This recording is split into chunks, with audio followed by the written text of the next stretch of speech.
नमस्कार मित्रमैत्रिणींनो, मी कवयित्री वीणा वैभव.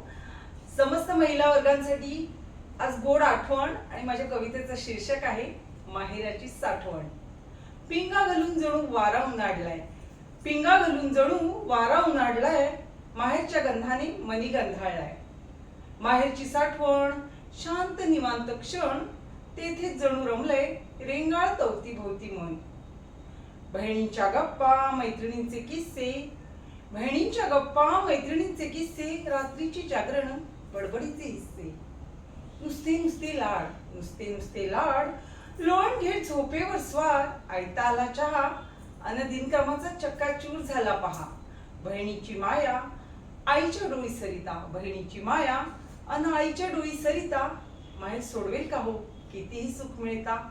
माहेर धर्माचे सासर जन्माचे, माहेर धर्माचे सासर जन्माचे. कोणी मंडली कोडी, विसावा घेऊन तरोताजे होतो माहेरची थोडक्यात गोडी. विसावा घेऊन तरोताजे होतो माहेरची थोडक्यात गोडी. धन्यवाद.